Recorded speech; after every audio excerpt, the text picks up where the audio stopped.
بعض جگہ واضح کرتا ہوں، اس سے آپ کو معلوم ہوگا کہ بعد ازاں جب رشتوں میں خلل واقع ہوتے ہیں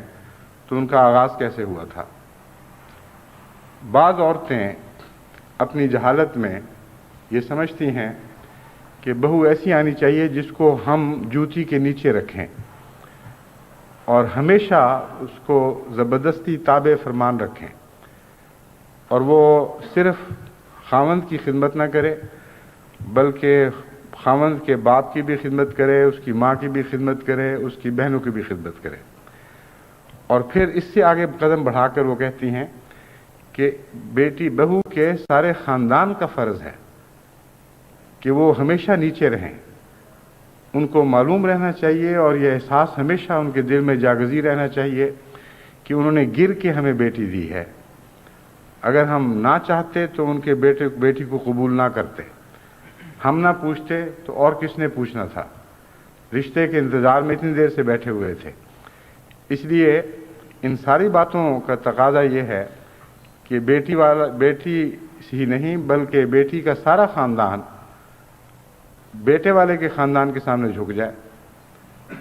اور اس کے ساتھ پھر مزید مطالبے بھی دماغ میں آ جاتے ہیں۔ بعض مائیں کہتی ہیں کہ ہمارا بیٹا ہے ماشاءاللہ اچھا تعلیم یافتہ ہے، ڈاکٹر ہے، اس کو بیٹی ایسی ملنی چاہیے جو اس کی ڈاکٹری تعلیم کا کچھ مزید انتظام کرے، یورپ کے سفر کا انتظام کرے، امریکہ کے سفر کا انتظام کرے، اور خواہ اس کے ماں باپ اپنی جائیداد بیچیں، اپنے زیور بیچیں، اپنے داماد کے لیے کہ مستقبل کو روشن تر کرنے کے لیے وہ اپنے گھروں کے دیے بجھا دیں، لیکن ان کا فرض ہے کہ وہ ایسا ضرور کریں۔ پھر بعض ساسیں یہ تصور جمائے رکھتی ہیں کہ ان کی بہو ایسی آئے جو دولت سے گھر بھر دے، ایک کار بھی لے کے آئے، ایک فریج بھی لے کے آئے، جوڑے لائے اپنی ساس کے لیے بھی، اپنی نندوں کے لیے بھی، ان کے رشتہ داروں کے لیے بھی، اور ہم بتا تو سکیں کسی کو کہ کس قسم کی بہو ہمارے گھر آ رہی ہے۔ اس قسم کی جاہل عورتیں ہیں جو اس دنیا میں بھی نہ صرف اپنی نسل کے لیے بلکہ آئندہ نسلوں کے لیے جہنم پیدا کرنے کی ذمہ دار ہوتی ہیں، اور یہی وہ جاہل عورتیں ہیں جو اپنی نسل کو خود جہنم میں جھونکتی ہیں۔ وہ مائیں جن کے متعلق حضرت صلی اللہ علیہ وآلہ وسلم نے فرمایا کہ ان کے پاؤں تلے جنت ہے، وہ یہ مائیں نہیں، یہ وہ مائیں ہیں جو ایسی بد نصیب ہیں کہ جن کے متعلق حضرت صلی اللہ علیہ وآلہ وسلم نے جنت کی خوشخبری یا جنت کی تمنا کی، لیکن اس کے باوجود ان کی بدبختی ان کے پاؤں تلے سے ان کی اولاد کے لیے جہنم پیدا کرنے کا موجب بن گئی اور سارے معاشرے کو دکھوں سے بھر دیا۔ ایسی تصور والی عورتیں شاذ کے طور پر نہیں ملتی بلکہ بڑی بھاری تعداد میں آج دنیا میں موجود ہیں۔ پاکستان کے اخباروں میں ہندوستان کی بعض مظلوم لڑکیوں کا ذکر ملتا ہے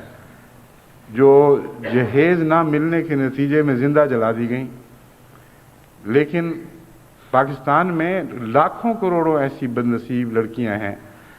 جو زندہ جلا نہیں دی جاتی تو زندہ درگور کر دی جاتی ہیں، ان کی ساری زندگی جہنم بن جاتی ہے، اور ان کے والدین کی بھی۔ تو نیتوں سے دیکھیں کس قدر بڑے فساد واقع ہوتے ہیں، اور یہ فسادات پھر آگے بہت سے فسادات پر منتج ہوتے ہیں۔ بعض دفعہ ایسی بچیوں کی طلاقیں ہوتی ہیں اور پھر ان کے بچوں کے جھگڑے شروع ہو جاتے ہیں، اور پھر مقدمہ بازیاں ہوتی ہیں، احمدی معاشرے میں ہوتے نہیں مگر غیر احمدی معاشرے میں قتل و غارت تک بات پہنچتی ہے، اور مسلسل گھر برباد ہو رہے ہیں، اور مسلسل گھر اس بربادی میں ایک دوسرے پر سبقت لے جانے کی کوشش کرتے ہیں، اور سفر اس جہنم کا نیت سے شروع ہوا تھا، اور نیتوں کی اینٹوں سے یہ سڑک تعمیر ہوئی، اسی پر چلتے ہوئے یہ خاندان کے خاندان اور ان کی نسلیں جہنم وارد ہونے کا سفر اختیار کرتی ہیں اور کسی کو ہوش نہیں آتی۔ بس نیت کا فطور ہے جو سب سے زیادہ خطرناک چیز ہے۔ اس نیت کو تقویٰ سے آپ بھر دیں تو یہی زندگی جنت بن جاتی ہے۔ اس کے برعکس بعض مائیں ایسی ہوتی ہیں، جیسا کہ حضرت صلی اللہ علیہ وسلم نے فرمایا، وہ اپنی بیٹی کے لیے، اپنی بہو کے لیے نیک گن چاہتی ہیں۔ نیک گن سے مراد ہے نیک اخلاق، دیندار، شریف الطبع۔ اور میں جانتا ہوں بہت سی ایسی مائیں ہیں جو پیغام بھیجتی ہیں کہ ہمیں آپ کی کوئی چیز نہیں چاہیے،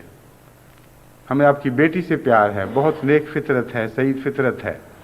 اچھی ہے، ہمارے بیٹے کے لیے بھی اچھی ہوگی، اپنی اولاد کے لیے بھی اچھی ہوگی، اس لیے آپ جس طرح چاہیں اس بیٹی کو رخصت کر دیں، ہمیں اور کسی چیز میں کوئی دلچسپی نہیں۔ اور پھر اس بیٹی کو بڑی چاہت کے ساتھ گھر میں لاتے ہیں، چاہت کے ساتھ رکھتے ہیں، اس سے ایسا حسن سلوک کرتے ہیں کہ وہ بیٹی ان پر فدا ہونے لگتی ہے۔ بہت سے ایسے واقعات میرے علم میں ہیں، ایسی ساسیں جن کی بہویں ان کو دعائیں دیتی ہیں اور ان کا گھر خدا کے فضل سے جنت نشان بن جاتا ہے۔ ایسی ایک نیک خاتون ابھی کچھ عرصہ پہلے لاہور میں فوت ہوئیں، ہمارے منیر جاوید صاحب جو جلسہ سالانہ میں بڑی اچھی آواز میں نظم پڑھا کرتے تھے، ان کی والدہ ہیں۔ ان کی بہو کئی مہینے کے بعد مجھے ملنے آئی اور ذکر کرتے ہی اس کی اس قدر روئی ہے، اس قدر اس کی آواز گلوگوئی ہوئی کہ بات منہ سے نہیں نکلتی تھی۔ میں حیران تھا کہ ساس فوت ہوئی ہے اور اتنے مہینے بھی گزر گئے، 2 یا 3 مہینے جتنے بھی تھے، یہ کیا بات ہے؟ تو اس نے کہا میں آپ کو بتا نہیں سکتی وہ کیسی ساس تھی، اس نے مجھے ماؤں سے زیادہ پیار دیا ہے اور میری کمزوریوں کو اس طرح نظر انداز کرتی تھی جیسے کبھی کمزوری مجھ میں تھی کوئی نہیں، اور اس کی وجہ سے میری ساری زندگی اس کے لیے دعا بن گئی ہے